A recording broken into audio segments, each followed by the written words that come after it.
everyone has tendencies towards kindness Right. inherently, hopefully. So, it's just finding the people that click with you because not everyone will click with you. Not Exactly. everyone is going to work.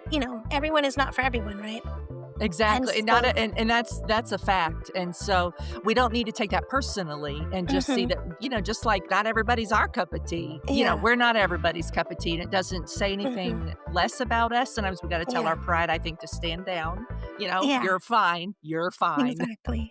Yeah, But yeah, you just, again, it's like the difference between my driveway and Pikes Peak. You got to just do it again, yeah, and work a yeah, little harder sometimes. yeah. Welcome to Medicine, Motherhood, and Missions, the podcast where real life meets big dreams. I'm Johanna, your host, and every episode will dive into inspiring stories from PAs, doctors, and professionals who are also dreamers and mission driven changemakers. From the hospital halls to the hearts of our homes, and even into communities across the world, we'll laugh, learn, and uncover the challenges, triumphs, and everything in between as we see life through each other's perspectives. Looking for more joy and balance in your career? Don't miss our free guide, How to Be a Fulfilled Provider. Your quick boost of encouragement with tips to help you thrive while juggling all your hats you wear. And if you've got little dreamers at home, check out Little Evie's Big Dreams on Amazon. These stories are meant to spark imagination, courage, and kindness, perfect for bedtime or anytime. Follow along as Evie, a little Sri Lankan girl, brings joy and creativity to her community while daring to dream big. This podcast is also brought to you with love by the Ephraim Foundation International because empowering children and families in rural Sri Lanka isn't just charity, it's continuing a legacy of hope and creating futures full of possibility. So grab your cup of coffee or tea, settle in, and get ready for uplifting conversations that will leave you inspired and equipped to make a greater impact. Let's jump in. Welcome back, guys, to Medicine, Motherhood, and Missions. I'm so glad you're here today for a conversation that I know will encourage your heart. My guest is Kristen Strong. She is an author, speaker, and encourager of women who are navigating the ups and downs of friendship and community. Kristen has written several books, including Girl Meets Change, Back Roads to Belonging, Praying Through Loneliness, and When Change Finds You, and even a devotional moment to breathe. And her newest book, Desperate Women Seeks Friends, real talk about connection, rejection, and trying again for friendships you need. Kristen offers hope, practical wisdom for anyone who has ever felt the ache of loneliness or the sting of rejection. Through her honest storytelling as a military wife who has moved and started over many times, Kristen reminds us that God cares deeply about our friendships and that His timing, boundaries, and pruning often shape the ways in which we don't even expect. Today, we'll talk about rejection, boundaries, jealousy versus joy, contentment, and what it looks like to invite God into every season of friendship. And whether in medicine, motherhood, or missions, let's dive into this beautiful conversation with Kristen. Thank you so much, Kristen, for joining us today. I really appreciate your time. Oh my gosh, I am thrilled to be here. Thank you so very much for having me. Yeah, it's such a pleasure, and I enjoyed reading your book. It's such a fun and engaging read. For anyone out there, you gotta pick it up. And so definitely read the book, but here on this conversation, you'll hear a little bit about it. So tell us, let's start with the tough part, I guess, the rejection in friendship. It can feel heavier than rejection in other parts of our lives, in, job application or whatever, but friendship kind of hits deeper. How do Mhm. we heal without hardening? Well, that is an excellent question. You're coming out of the gate hard. You're coming out of the gate solid is what I mean. But, I think when I guess maybe that is the grace in having a story like me where I made a lot of Mhm, friendship errors is it's all that fact follows me a little bit and it keeps me humble. And I think a lot of us do make friendship errors. And so, mhm, and now that doesn't mean if you're a woman listening today and you're having a hard time finding friends, that doesn't mean it is your necessarily that is the case. Making friends is hard is because it's hard to make friends. That is just the fact. I've had seasons where even when I was doing quote unquote all the right things and was a really good friend, I still like could not find a local friend to save my life. So that is true as well. But I will say my own personal history, that fact keeps me humble toward others and therefore not hardened. But, I would say too that I guess, when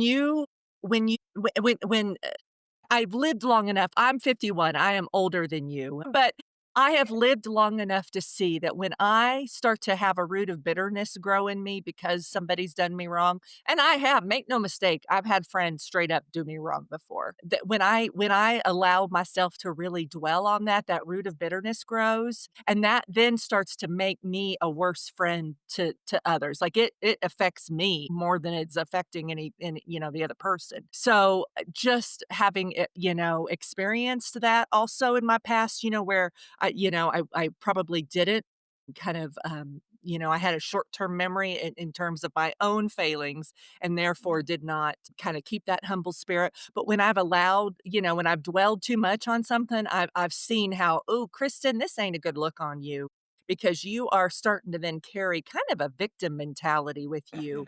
And that kind of is repellent, you know, for relationships, friendships, and otherwise.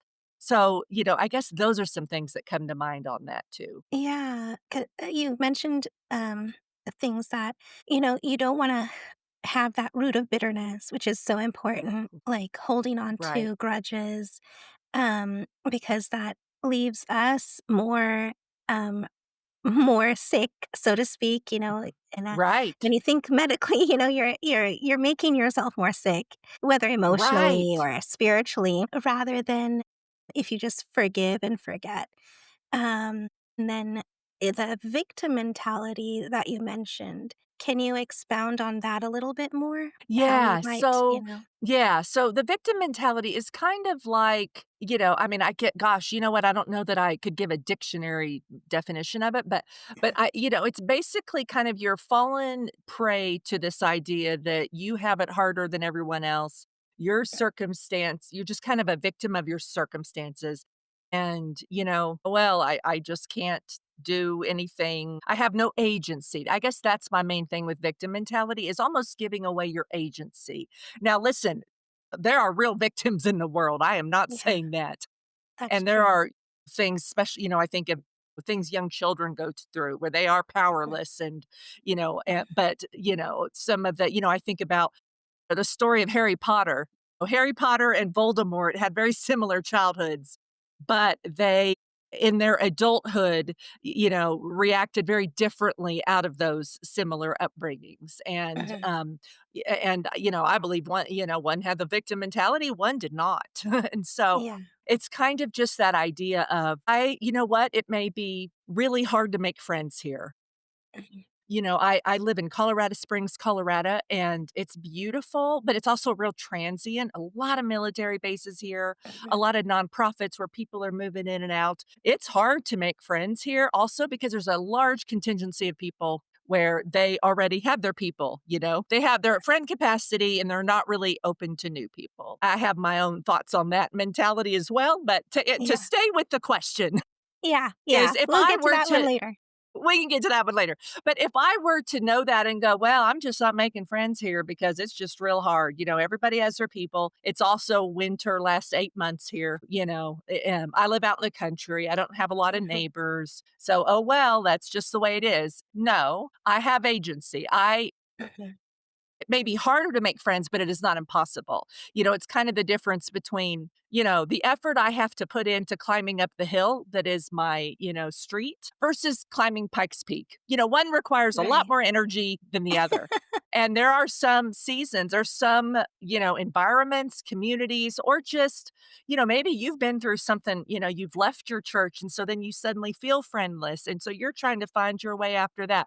There are just things, life circumstances that happen where, yeah, it is harder to find your people now, but you just got to kick in that extra energy and Yeah. time to know that it's to put into to find the friends you want and need and to know that it is harder because it's harder, not because there's anything wrong with you. And, moving forward from that. Yeah, yeah.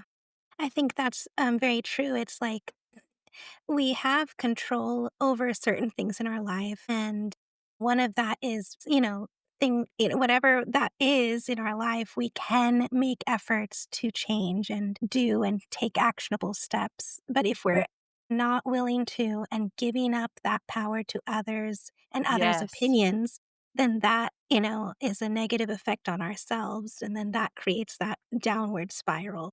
Amen. You said it way better than me. Thank you. Yes, exactly, exactly. So, yeah, you But can just kinda spiral down that way, and then, you even start then carrying this idea of like, "Oh, I asked a girl to have coffee, and she said no, so I'm just not gonna make friends." Well, then ask somebody else, like, yeah, again, it's more effort.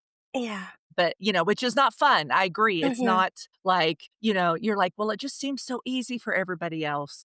And, I wanna just walk into Central Perk and find my Monica and Rachel and Phoebe, but for 99.9% of us, it's just as hard. Yeah, yeah, it's because, yeah, finding friends is hard. I mean, because you're talking about, actual relationships that you're investing in, and it's not gonna be, as quick, although in your book you talk about there are certain people that you click so quickly with, but, it's not always the same.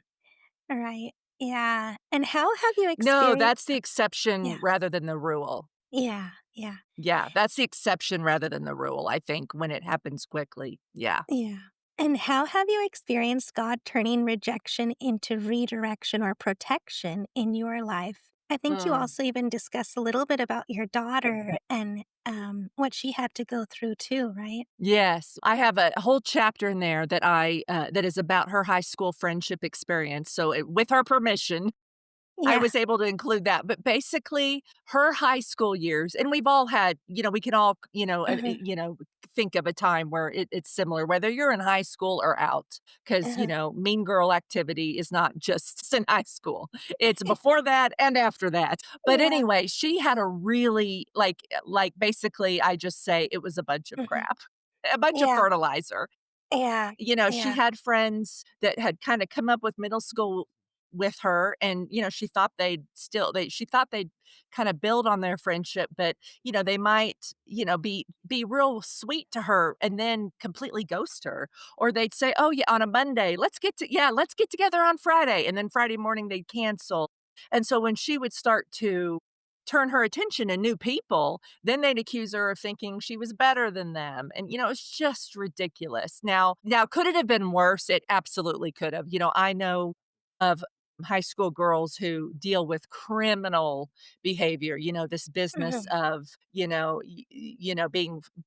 being messaged that, "Why don't you go ahead and end your life because the world's a better place without you?" Right. That is Mm. criminal. So my daughter's situation was not that bad, thank the good Lord. Mhm. Yeah. But it was bad enough to where she just never had her people in high school. She had some friends through, like, club tennis and some different things. She was a tennis player, but just not in, like, where she spent the majority of her day. She never found her people. And the interesting thing is, though, that once she went to college, and she's at this point, Mhm. she's a senior now at, Texas A&M, she made friends left, right, and center. And Mhm. so it was interesting, though, that while she faced so much rejection there, I do believe it was for her protection because I think maybe the influences of this particular group were maybe not the best. At the same time, Faith learned so much about what a good friend looks like and Mhm. doesn't look like. She learned how to reach out to others. She just didn't sit at her desk and kind of wait for somebody to talk to her. And in Yeah. college, that's paramount. If you're just sitting in your dorm all the time, you're gonna have a real hard time making friends, if you never Yeah. talk to anybody in your classes or what have you. She got out of her dorm. She would approach people in the cafeteria, in youth group, in classes, in organizations, clubs. Yeah. She's got a busy social calendar is what I'm saying. Yeah. But I don't know that she would have learned all that if she had Mhm. just I don't know if college would have been as spectacularly successful as it has Mhm. been, on the friend front if high school had not been such a garbage pile. Right. Yeah. It was interesting after her first semester of college, again, Mhm. went real well. She comes home and we're talking over Christmas break. And I say, "Yeah, you've really had a lot of fertilizer in high school with on the friendship front, and you're reaping the rewards of that now." And my husband says, "Yeah, that fertilizer then is Mhm. feeding your friendship now. And that's what fertilizer does. It makes things grow. I mean, it's, yucky and gross, but it actually Mhm. is ultimately helpful." And so I think that is the power of kinda dealing with some rejection, is that it does Mhm. teach you some things. As much as I would like to circumvent those lessons, as Yeah. much as it's not fun, and as much as it hurts, nobody likes rejection, but Yeah. and especially now, I feel like sometimes we're getting softer to where we wanna make any kind of rejection is like a 5 alarm fire, and really Yeah. rejection is a part of life. Like, that Yeah. is, you don't get picked for the job, you don't get picked for the team, you don't get, Mhm. picked for the special, camp or what have you.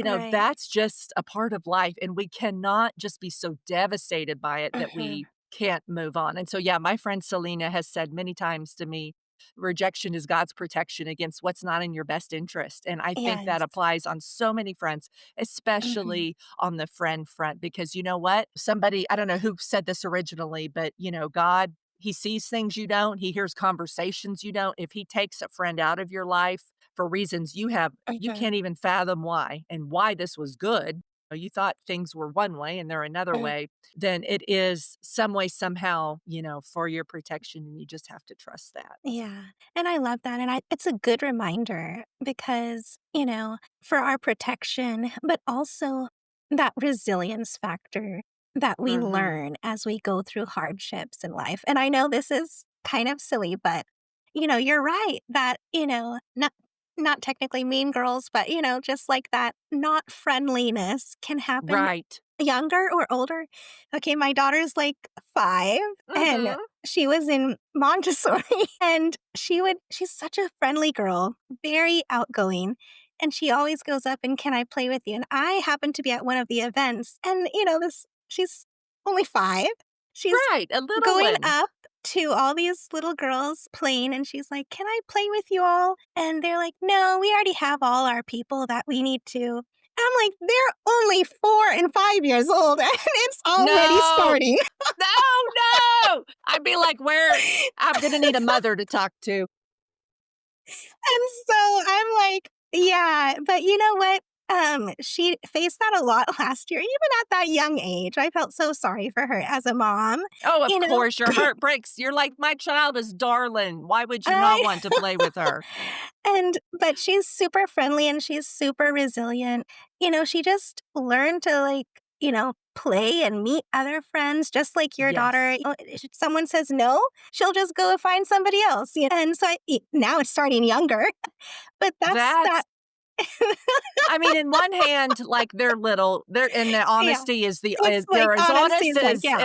But honesty gets when they're little. Like, "No, thank you." But yeah, I but mean, and but, listen, for all I know, one of my children had said that before at some time. I don't even remember, although they were military kids, so pretty yeah, used to, but welcoming people.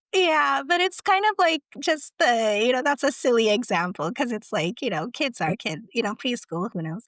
But that it still builds that, like, ability to adapt or be resilient in the hardships that you go through, Yeah, but you know what, especially though? as you get older. You know what, though? I agree, and I don't think it is silly at all. I mean, it's the same thing, but that just proves it can begin in the sandbox, you know? It's not just in high school. It can Yeah. start way younger, Yeah. and yeah, but what a gift you're giving your daughter, though, who has that ability to go up, and Mhm. also then to go like, "Well, they said no. I'm sorry, that stinks, but you know what? You'll just find somebody else who and somebody's gonna say yes." But Yeah. but yeah, that will serve her well in the future, but Mhm. that does just put a little bit of a knife into mama heart when that kinda thing happens for sure.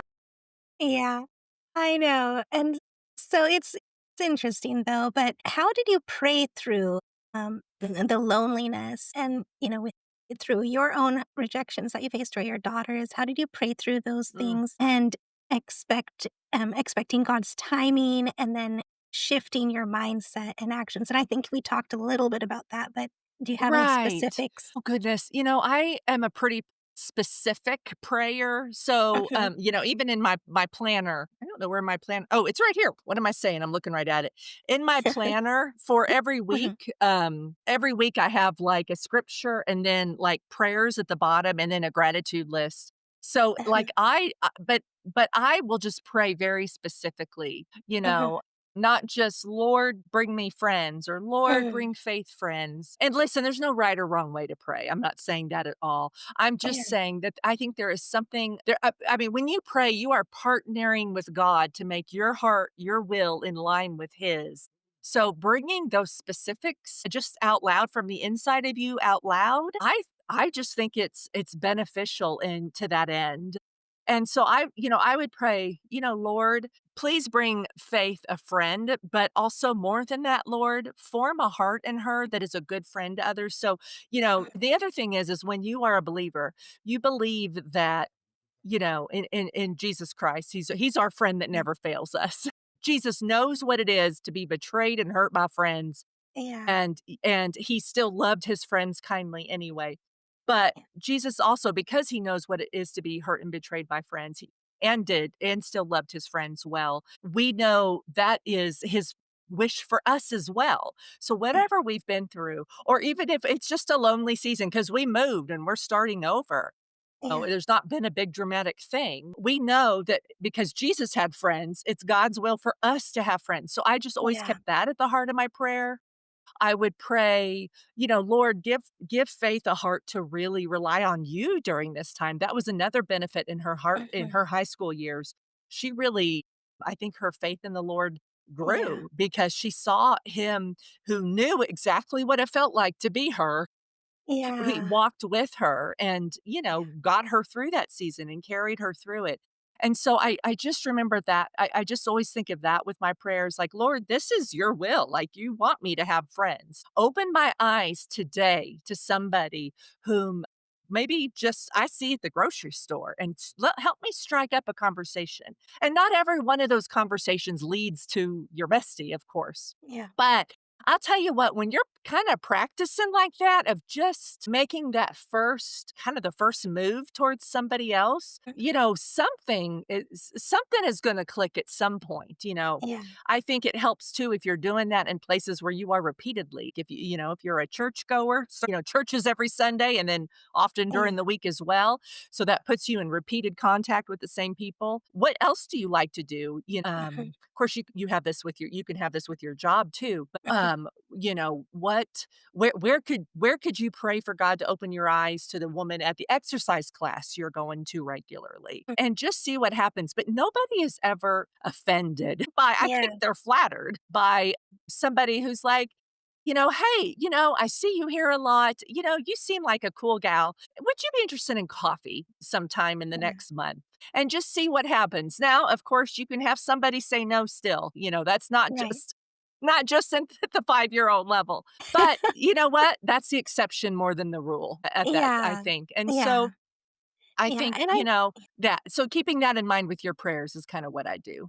Yeah. Yeah, and I think everyone is looking for a friend and everyone Mm, has tendencies towards kindness right. inherently, hopefully. So, you're more it's just finding the people that click with you because not everyone will click with you. Not everyone Exactly. is gonna work. Everyone is not for everyone, right? And Exactly, and not so a and that's a fact, and so we don't need to take that personally and just see Mhm. that, just like not everybody's our cup of tea. Yeah. We're not everybody's cup of tea, and it doesn't say Mhm. anything less about us. Sometimes we gotta tell Yeah. our pride, I think, to stand down, Yeah. "You're fine, you're fine." Exactly. Yeah.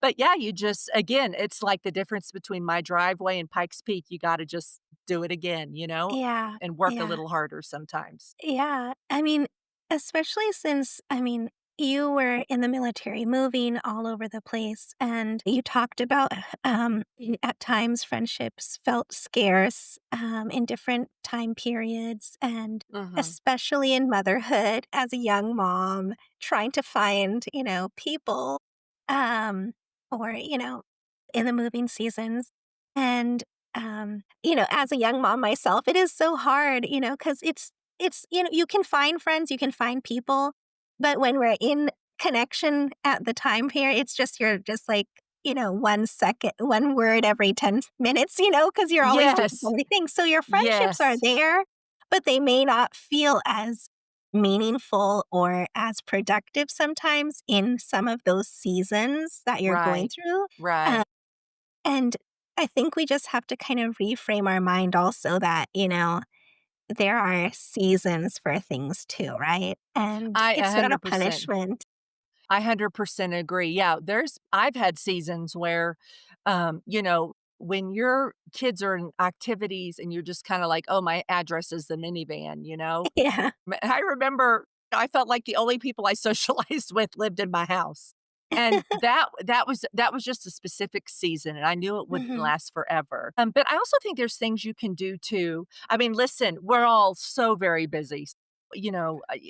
I always say do what works for you, but Mhm. I believe, like, even in the young mama years, you can maybe kind of there's that expression, "Kill 2 birds with 1 stone," Mhm. with your friendships, and, is there a chore or activity you and another mom Mhm. could do together, you know? Even if that's, like, grocery shopping or the aisles at Target or something. Mhm. Or even more so, like, maybe after the kids are in bed, or if your spouses can just put them to bed, you can go on an evening walk together or then do the Target walk, but, where you need to get some stuff anyway, you have some things you need, and so you're Yeah. doing that there. We had lots of course, I was blessed to be able to stay home with my kids. When I've worked from home, so that was Mhm. that was a gift I had there.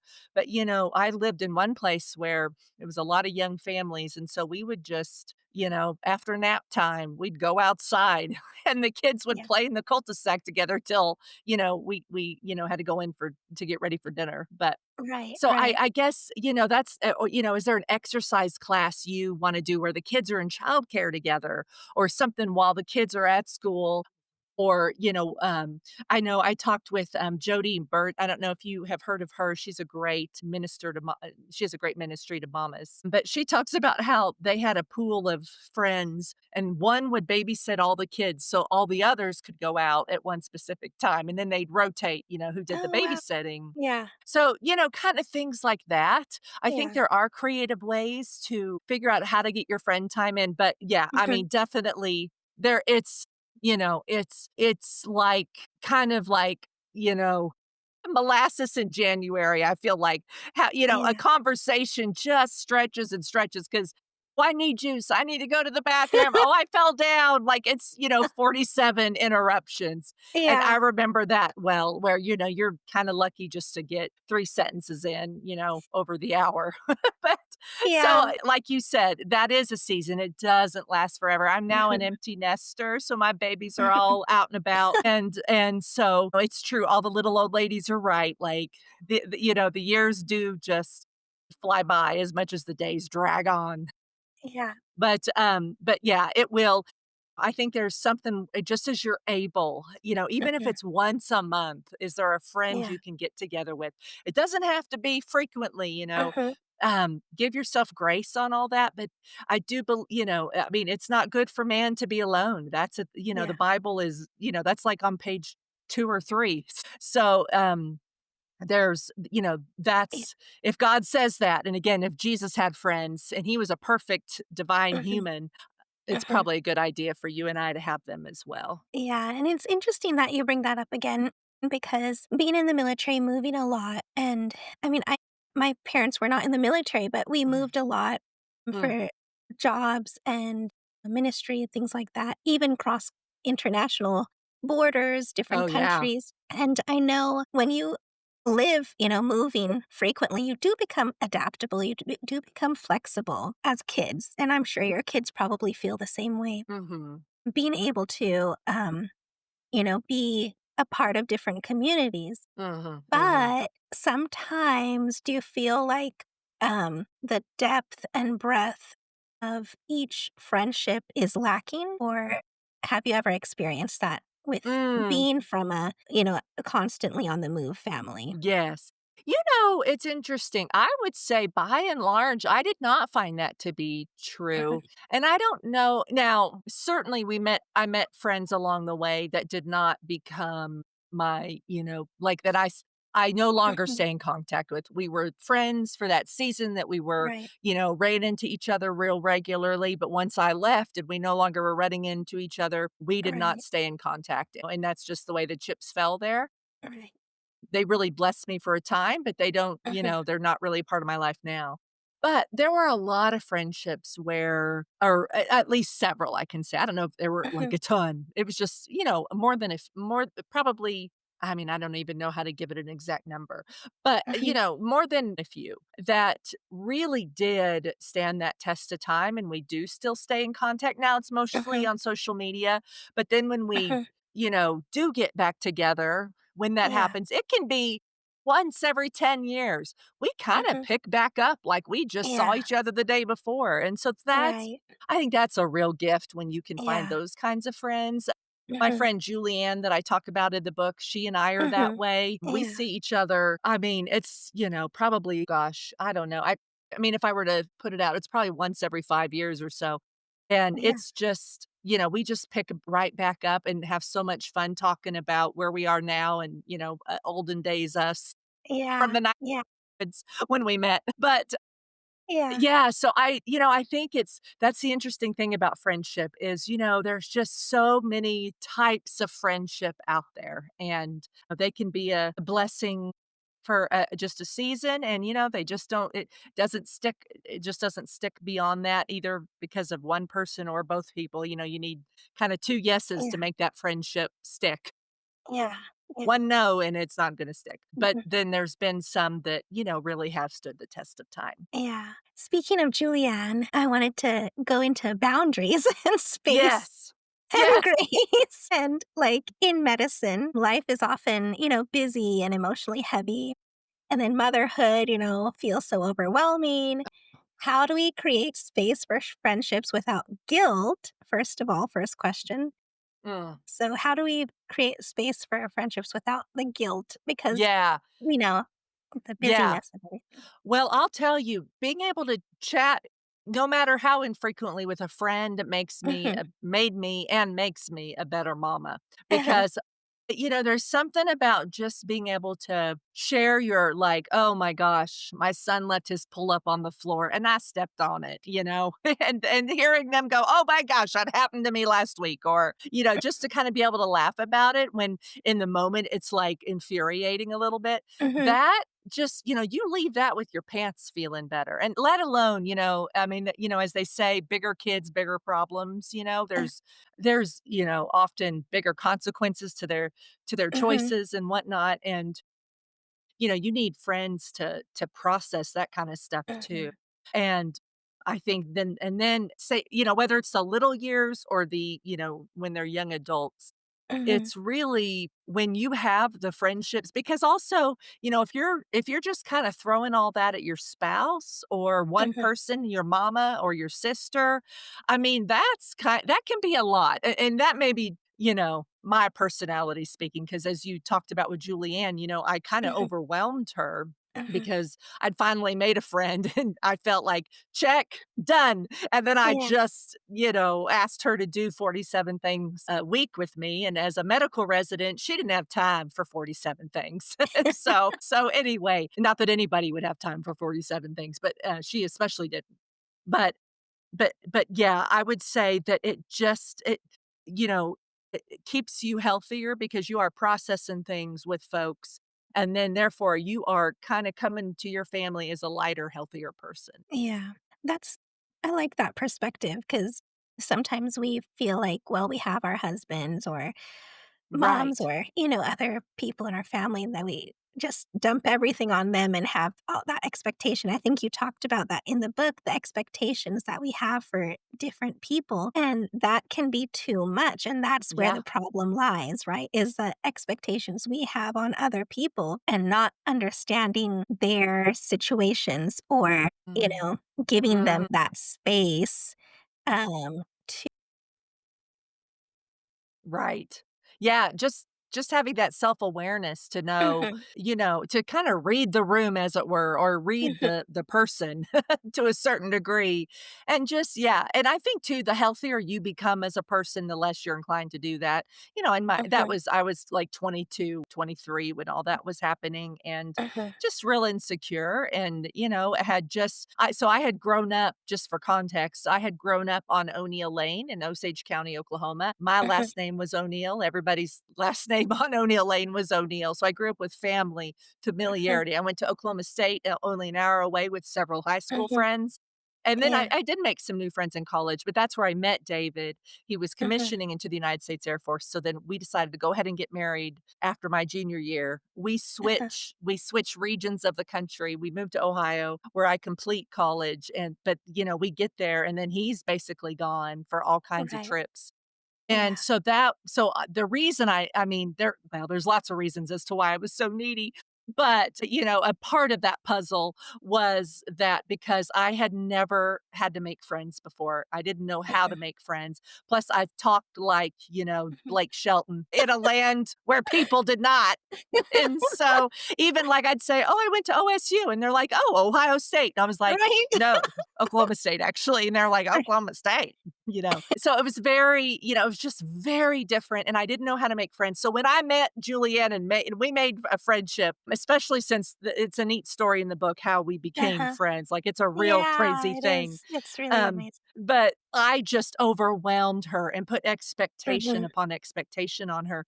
And Mhm. those just expectations, Ann Voskamp says, they kill relationships, Mhm. because it's like being squeezed by a cobra to death, Mhm. Nobody can withstand that, and nobody likes to feel pressured. Yeah. Very lives feel very pressured. We've got Mhm. a lot of irons in the fire that we are all trying to take care of, especially if Yeah. you have young children. So just kind of carrying a more relaxed nature in a friendship. And Mhm. and I think really at the heart of it is when you are filled up on God's love for you, then you, out of the Mhm. overflow, bring that to your friendships, instead of bringing a little empty cup, asking your friends to fill you up in ways, they were never created to be able to do. So Yeah. that's something I've had to learn along the way. And I think, like, sometimes, we have to pause that urgency to have so many friends. Mhm. Sometimes people are like, we gotta have friends. But, sometimes we need contentment in God, in our relationship with Christ, first of all. I think Right. as a Christian, I think that's where we can find our most fulfillment above all else is Amen. in our relationship with Christ, because no human Amen. is going to fulfill us, Right. first of all. And then if we put that, expectation of fulfillment on people, that's Mm. when we find that failure or Right. that feeling of disappointment, because we're Right. going to be disappointed because people are human, right? Right, right. No, I 100% agree. In researching Desperate Woman Seeks Friends, I Mhm, read a fantastic book by Drew Hunter called Made for Friendship. But in it, he mhm, talks about, we treat friendship like a cruise ship. We need mhm. we need 1,000 friends, and Yeah. really we need to treat it like a submarine. Like, we just need a few friends that we're going deep with. And I think, yeah, if we're feeling the urge, like, oh, I need to have 20, Mhm, I think maybe I would ask myself, but if of those 25 friends, is there any of them I'm really being vulnerable with? Am I going deep with them? Am I mhm. telling them my mess, or am I trying to look like I got my act all together when, the fact is none of us have our act together really, at least not all the Yeah. time.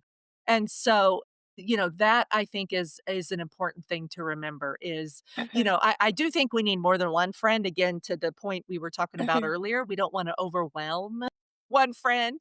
I do think we need, I've heard it said like the ideal number is 4 mhm. friends. I know it's more than 1, but we don't need 25. I mean, you might have 25 acquaintances. You might know 1,000 people. Like a cruise ship, you know a little bit about a lot of people, but do you have a few friends that you know a lot about and who know a lot about you?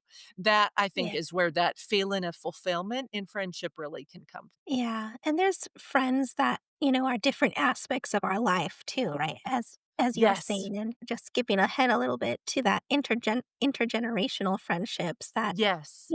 not just from work or the kids thing or, church, but also those bookend friends is what you call it, Yes, right? yes. Why do we need those voices of both older and younger in our Mm. lives? And can you Yes, share a story? well, I would say, kind of a way it was put to me because I asked somebody that very same question at some point, and she summed it up. She said and this was like a reader of mine, forgive me, I don't remember her name, but she said, Mhm. "Because we get wisdom from the older friends and energy from the younger friends," and that is so true.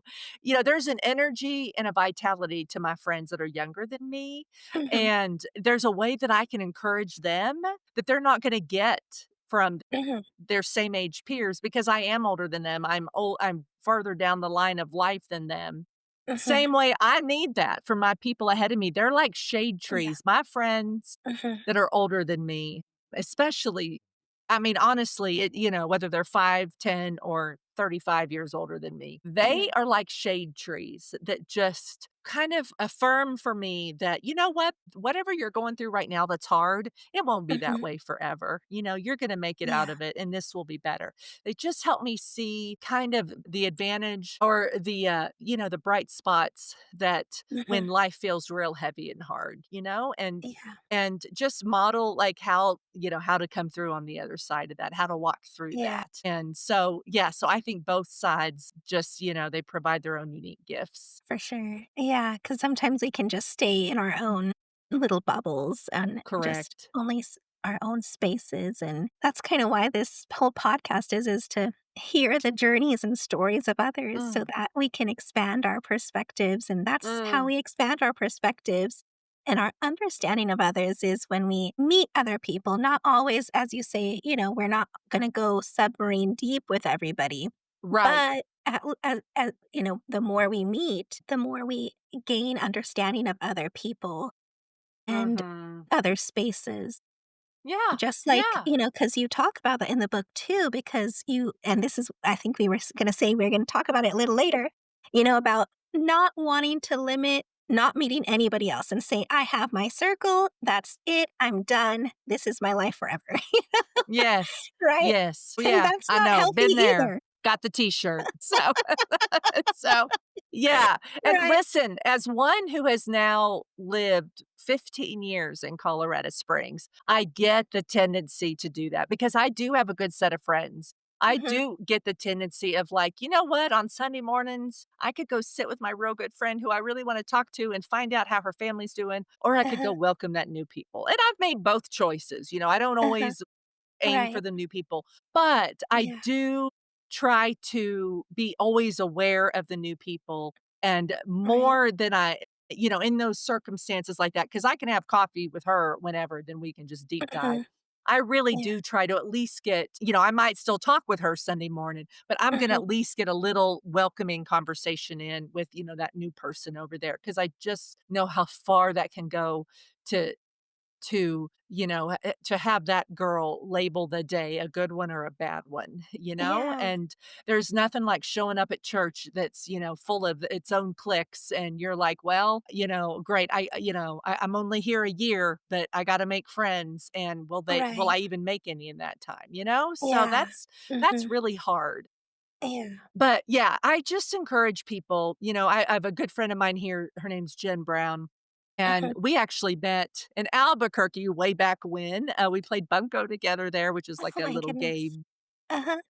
But anyways, we didn't really stay in contact or anything, although we got along great. It's just we kind of fell out of contact. But then Mhm. she showed up here at our church, and so we have struck up a friendship again that has just grown with that time. But she was telling me Mhm. that when she had first moved to Colorado Springs, she asked 3 different women to coffee, and they all said no. And God, that is so hard because you're already the new Yeah. person putting yourself out Mhm. there, to Yeah. try to meet somebody. And listen, Exactly. I get life is busy. You may not have Yeah. time, like, I don't know, maybe you have a loved one in the hospital you're caring for and you just don't have time. I'm sorry. I get that, but can we maybe just not shut that down and instead say, "You know what?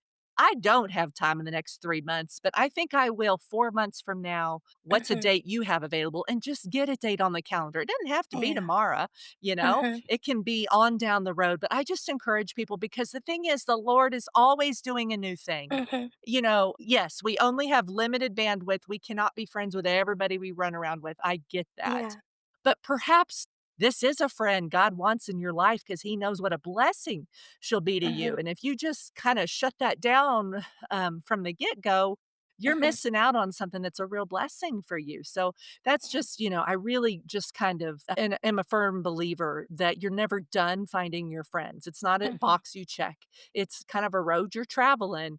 And besides, you never know, something could happen where you suddenly lose all your friends. Maybe Mhm. not because of something nefarious, but just, maybe you have to move all of a sudden, and maybe that Mhm. new friend you make is the one that wants to stay connected after you leave? So, Right.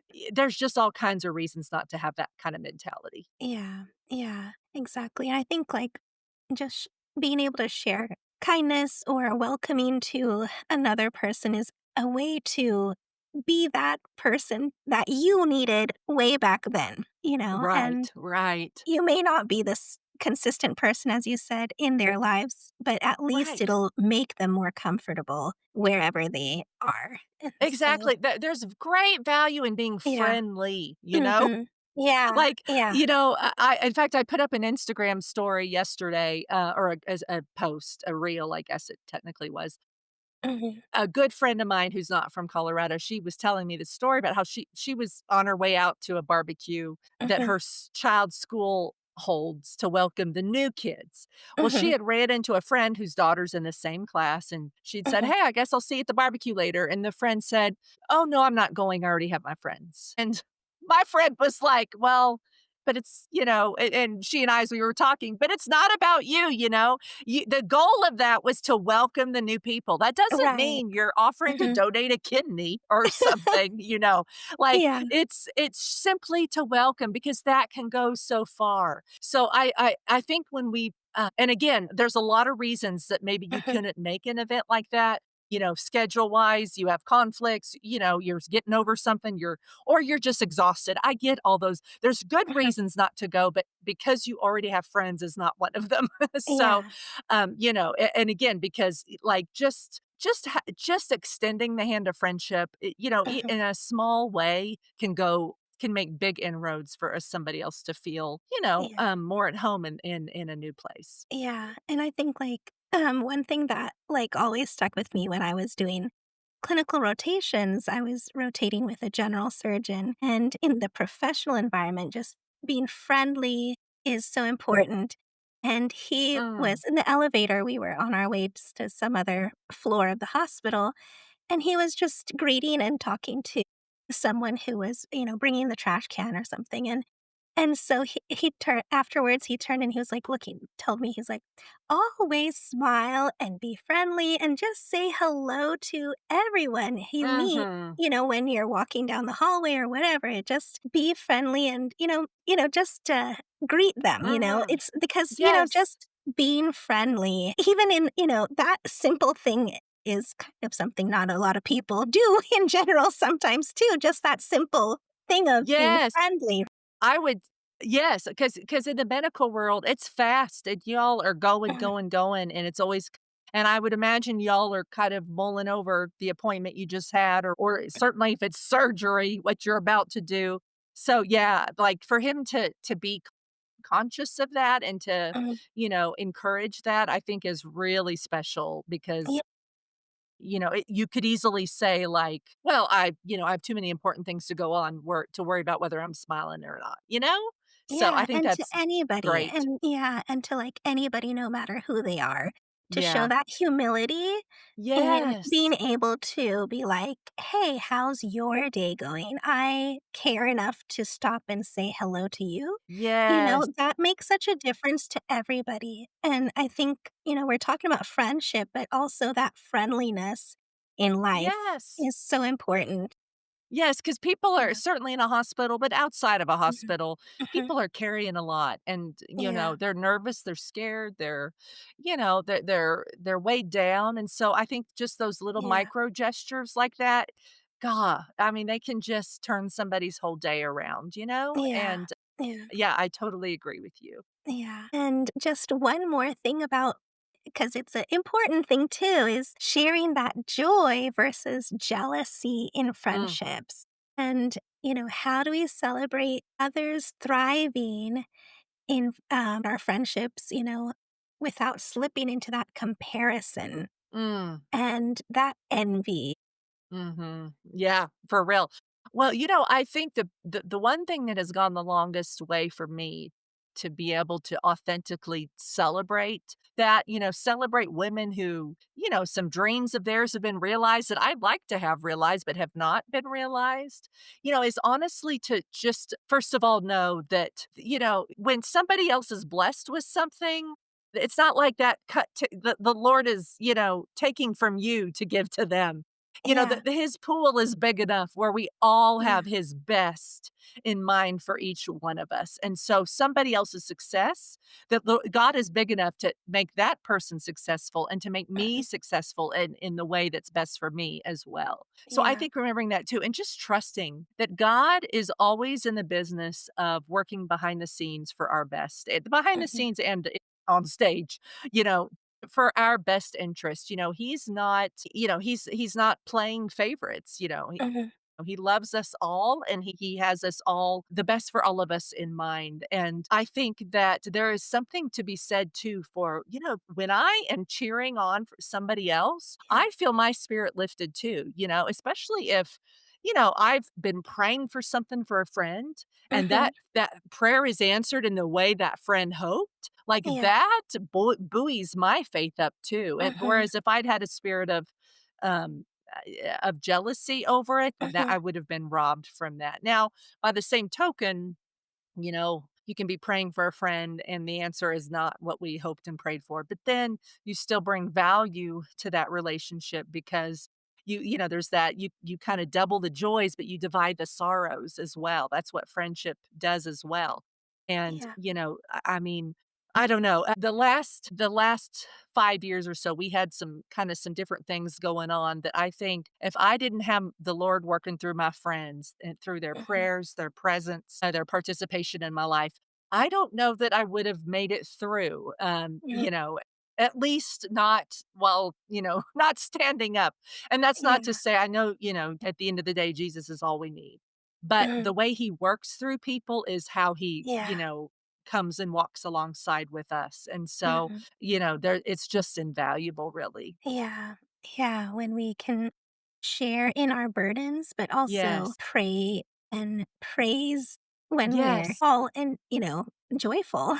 Yes, And yes, yeah, there's and other, it's like it yeah. just increases the joy, it doesn't Yeah.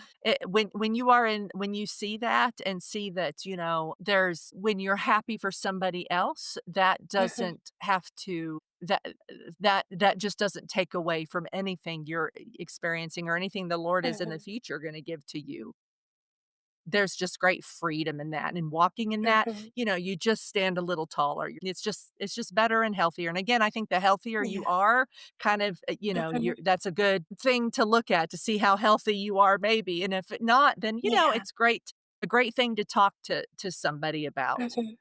a therapist or your mama or somebody, in your life about Yeah. praying for you on how to remove that spirit of jealousy. Yeah. Yeah. Yeah. It's a good litmus test, being able Mhm. to see whether you're, able to celebrate other people and not have that comparison, because Right. comparison is the thief of joy, right? Yes, it is.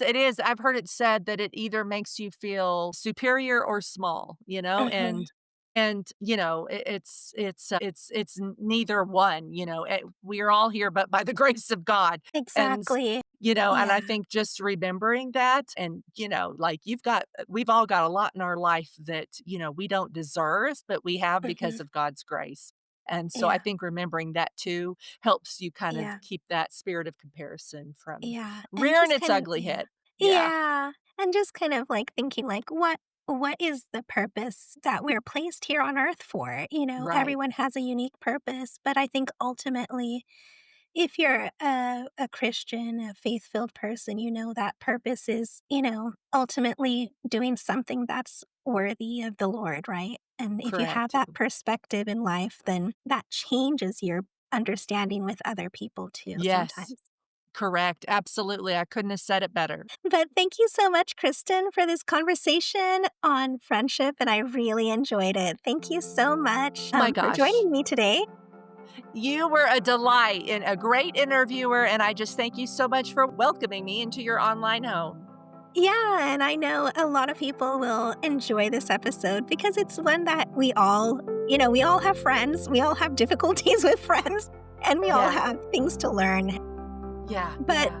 yeah, so one thing that I'd love the audience to think about in the area of medicine, motherhood, or missions, where God may be pruning or planting new friendships in your life, where is He inviting you to trust Him? And send one encouraging text, call, or note to someone this week. Small Yes. seeds grow deep roots.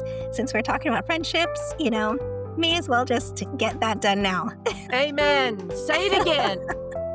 And so, friendship is messy and beautiful. It requires grace, patience, and trust in God's timing.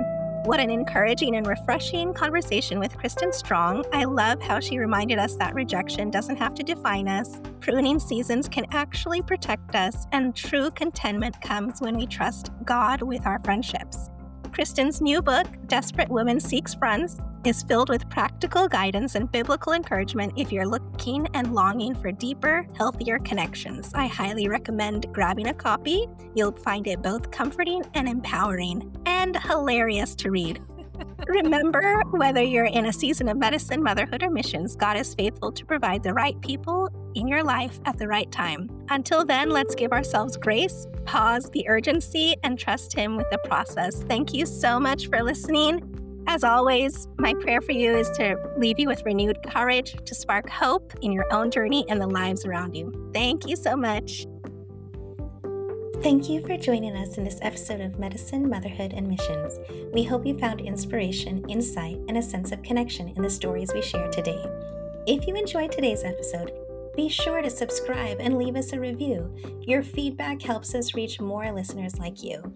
Follow us on Instagram for updates, free downloads, and join a community of like-minded individuals passionate about making a difference through medicine, motherhood, and mission work. Remember, you're not alone in this journey. Until next time, keep sparking hope, keep healing, keep nurturing, and keep making a difference. This is Johanna signing off from Medicine, Motherhood, and Missions. The medical opinions expressed on this podcast are for informational purposes only and should not be considered as medical advice. Always consult a licensed healthcare provider for personal medical concerns or questions. The views expressed by guests are their own and do not necessarily reflect those of the podcast host.